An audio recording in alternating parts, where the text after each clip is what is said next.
आज का टॉपिक है केल्विन का परम ताप मापक्रम। Kelvin's absolute temperature scale. Kelvin का परम ताप पैमाना या ऊष्मागतिक ताप पैमाना।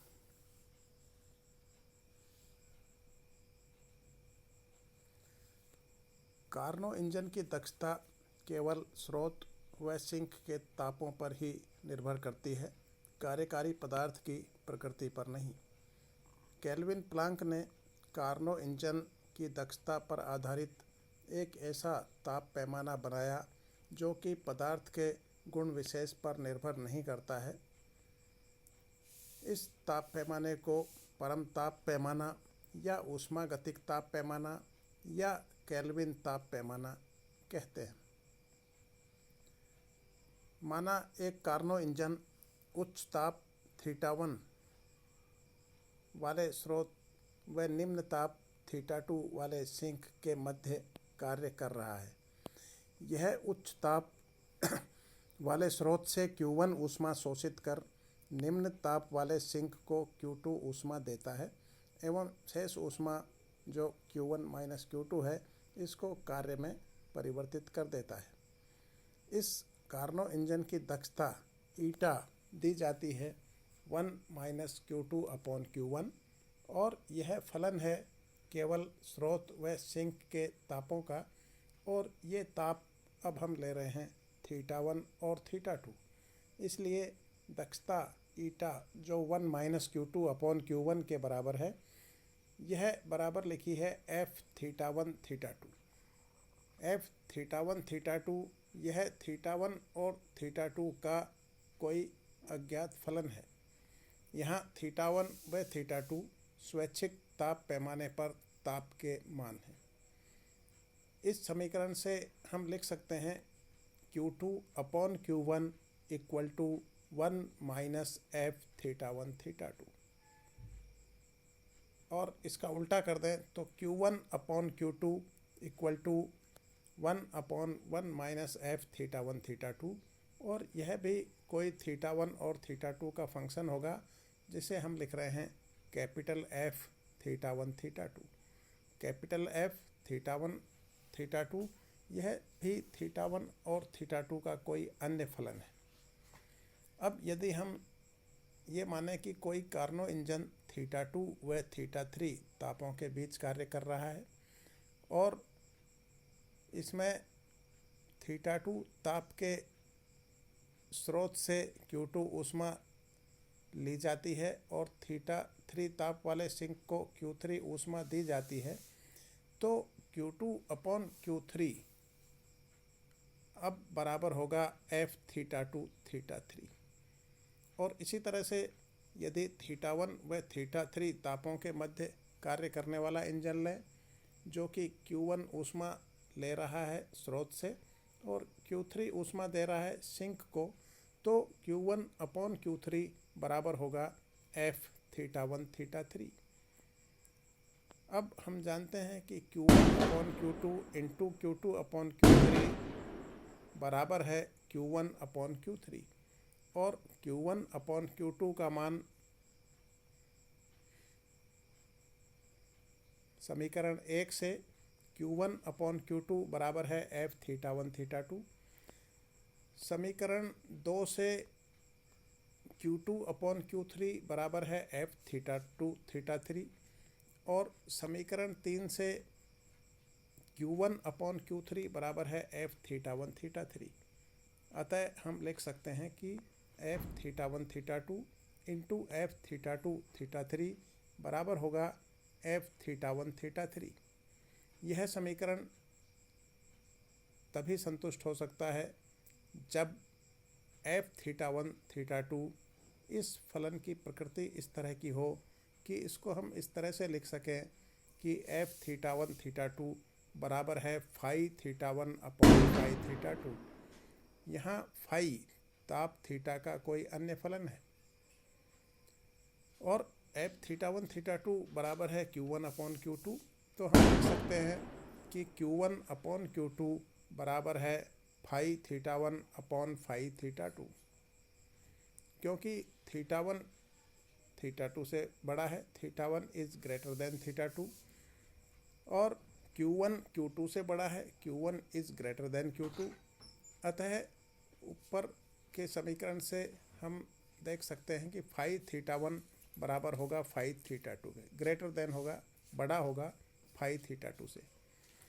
थीटा वन थीटा टू से बड़ा है और phi theta one phi theta two से बड़ा है। अतः फाई ताप थीटा का ऐसा फलन है जिसका मान ताप के बढ़ने के साथ बढ़ता जाता है। अतः इस फलन को ताप मापन हेतु प्रयुक्त किया जा सकता है। यदि फाई थीटा नए ताप पैमाने पर, जिसे परम ताप पैमाना कहते हैं, इस पर ताप को व्यक्त करें और इस ताप को हम टाउ से व्यक्त करें, तो इन दो ऊष्माओं का अनुपात Q1 बटे Q2 बराबर होगा tau one upon tau two. तो नए ताप पैमाने पर, जिसे परम ताप पैमाना कह रहे हैं, इन दो ऊष्माओं का अनुपात इंजन द्वारा स्रोत से ली गई ऊष्मा Q1 और सिंक को दी गई ऊष्मा Q2, इन दो ऊष्माओं का अनुपात स्रोत और सिंक के तापों के अनुपात के बराबर है tau one upon tau two. Tau अब नए ताप पैमाने पर, परम ताप पैमाने पर, जो कि केल्विन का परम ताप पैमाना है, इस पर ताप को व्यक्त कर रहा है। यहाँ टाउ वन व टाउ टू क्रमशः ताप थीटा वन व थीटा टू के संगत परम ताप हैं, केल्विन ताप हैं। अतः केल्विन के परम ताप मापक्रम के अनुसार परम ताप पैमाने पर मापे गए किन्हीं दो तापों का अनुपात उन्हीं दो तापों के मध्य कार्य करने वाले कार्नो इंजन द्वारा अवशोषित व निष्कासित ऊष्माओं के अनुपात के बराबर होता है। परम ताप पैमाने का अनुपात tau one upon tau two बराबर है Q1 अपॉन Q2। ये इन दो तापों के बीच कार्य करने वाले इंजन के द्वारा अवशोषित ऊष्मा और निष्कासित ऊष्माओं के अनुपात के बराबर है। इस तरह से हम केल्विन के परम ताप को परिभाषित करते हैं कि दो तापों का अनुपात इन दो ऊष्माओं के अनुपात के बराबर है। अब हम इस परम ताप पैमाने का शून्य परिभाषित करते हैं कि परम ताप पैमाने का शून्य क्या होगा। यदि परम ताप टाउ वन व टाउ टू के मध्य एक इंजन, कार्नो इंजन कार्यरत है, तो इस इंजन की दक्षता ईटा, जो बराबर है 1 माइनस Q2 अपॉन Q1, बराबर होगी 1 minus tau two upon tau one, क्योंकि Q2 अपॉन Q1 बराबर है tau two upon tau one. अब यह दक्षता 1 कब होगी? दक्षता 1 यानी 100%, 100% तभी होगी जब टाउ टू बराबर हो 0। अतः परम ताप पैमाने पर शून्य, जिसको हम परम शून्य ताप कहेंगे, यह सिंक का वह ताप है जिसके लिए उत्क्रमणीय कार्नो इंजन की दक्षता इकाई हो जाती है। यदि टाउ टू 0 हो तब दक्षता ईटा इकाई है।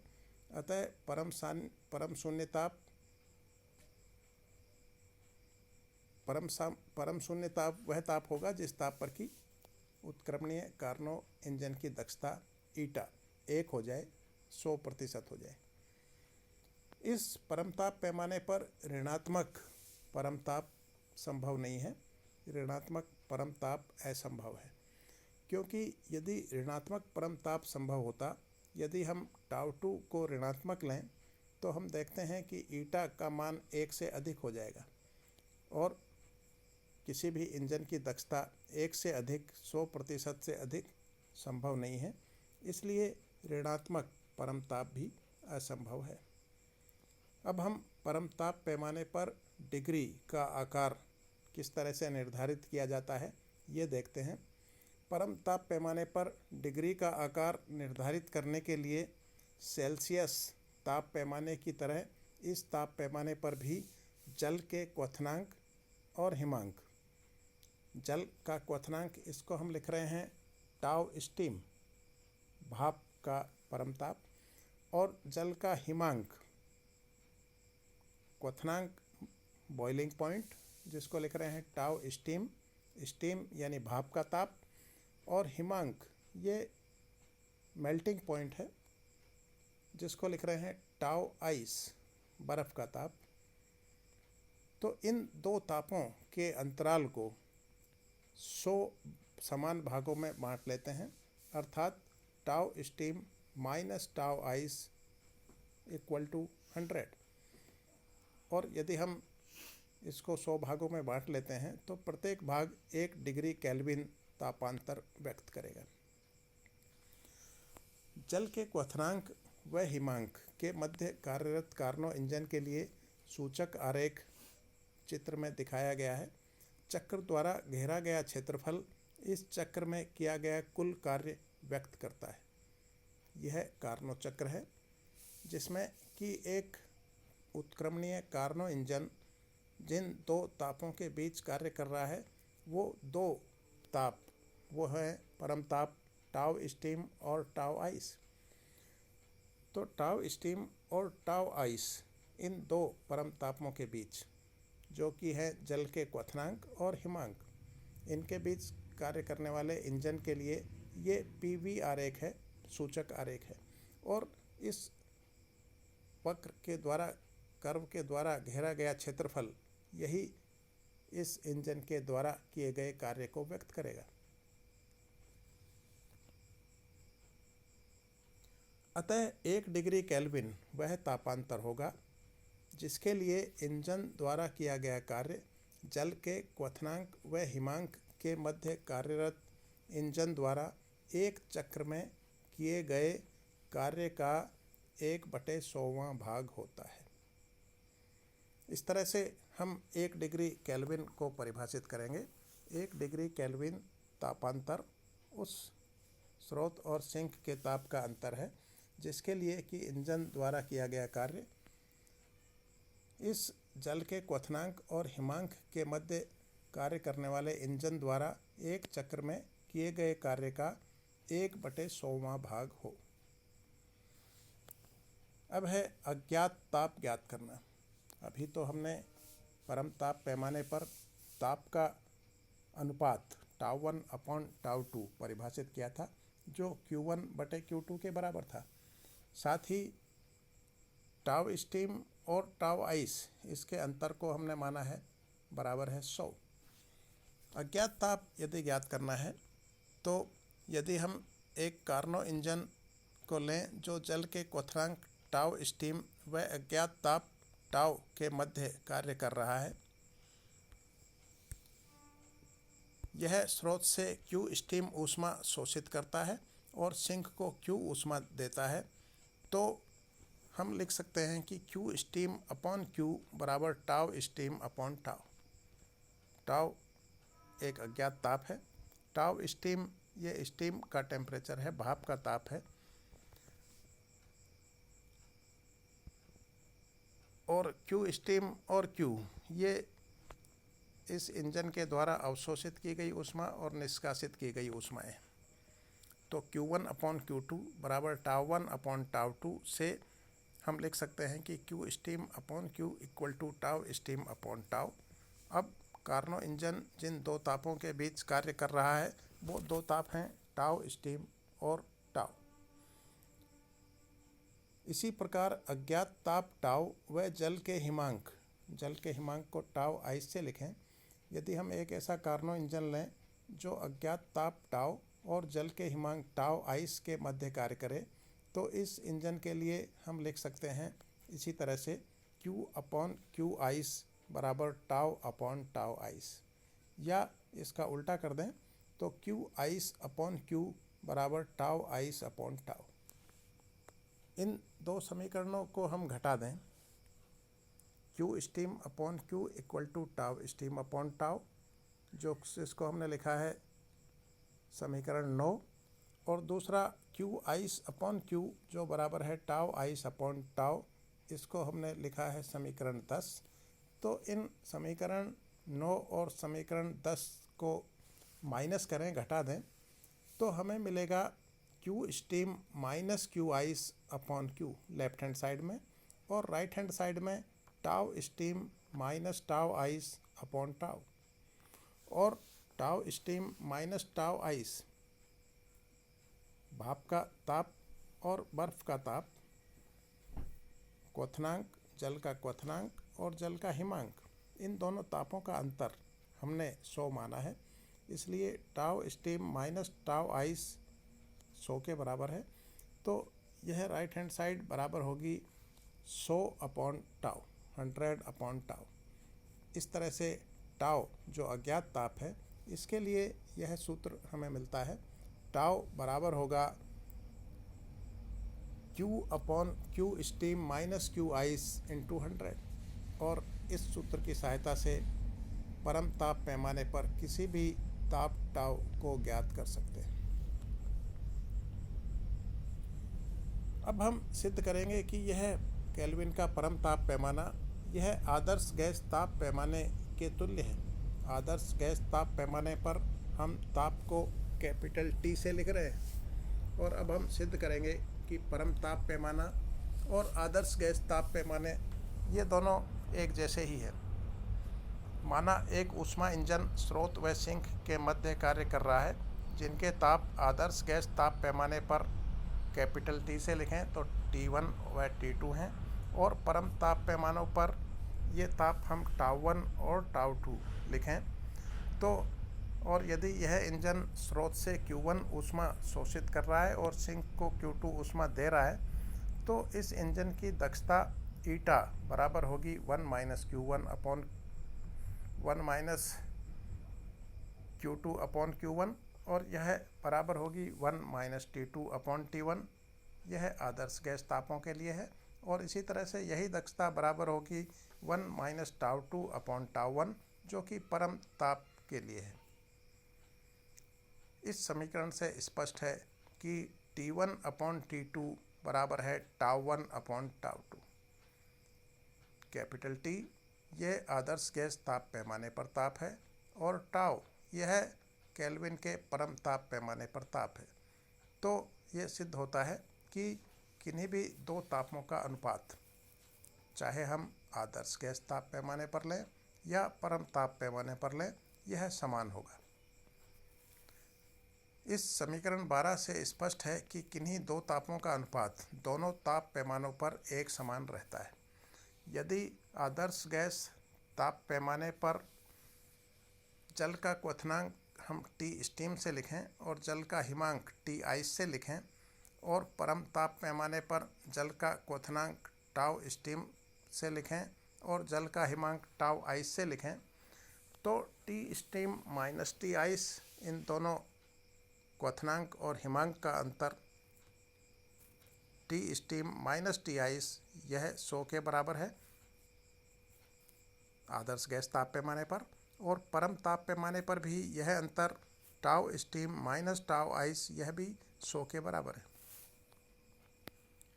साथ ही समीकरण 12 से, जो कि है T1 upon T2 equal to tau upon tau, इसमें यदि हम T1 ये T स्टीम लें और T2 T आइस लें, तो T steam upon T ice बराबर होगा tau steam upon tau ice. यदि हम इस समीकरण में दोनों साइड में, लेफ्ट हैंड साइड और राइट हैंड साइड में -1 कर दें, तो अब हमें मिलेगा लेफ्ट हैंड साइड में T steam minus T ice upon T ice equal to right hand side में tau steam minus tau ice upon tau ice, और T steam minus T ice यह 100 के बराबर है। इसी तरह से tau steam minus tau ice यह भी 100 के बराबर है। इनके मान रखने पर यह समीकरण हो गया 100 upon T ice equal to 100 upon tau ice. 100 cut जाएगा, इससे हमें मिलेगा T ice equal to tau ice, यानी बर्फ़ का ताप, हिमांक, यह आदर्श गैस ताप पैमाने पर और परम ताप पैमाने पर समान है।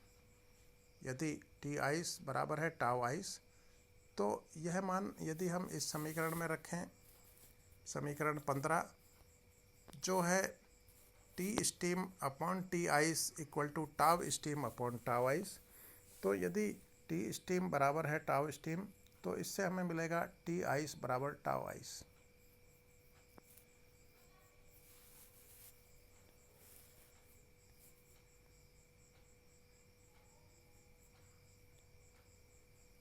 अतः हम देखते हैं कि T ice equal to tau ice और T steam equal to tau steam. समीकरण 16 व 17 से स्पष्ट है कि दोनों ताप पैमानों पर जल के क्वथनांक व हिमांक समान होते हैं। अब यदि एक उत्क्रमणीय कार्नो इंजन जल के क्वथनांक और किसी अन्य ताप के मध्य कार्य कर रहा है, जिसका मान आदर्श गैस ताप पैमाने पर कैपिटल टी है और परम ताप पैमाने पर टाउ है, तो इसके लिए हम लिख सकते हैं T steam upon T equal to tau steam upon tau. और क्योंकि टी स्टीम बराबर है टाउ स्टीम, इसलिए इस समीकरण से हमें मिल रहा है T equal to tau. T आदर्श गैस ताप पैमाने पर कोई भी ताप है और टाउ यह केल्विन के परम ताप पैमाने पर कोई भी ताप है। तो हम देखते हैं कि ये दोनों ताप समान हैं। अतः जो केल्विन का परम ताप पैमाना है, यह आदर्श गैस ताप पैमाने के तुल्य है।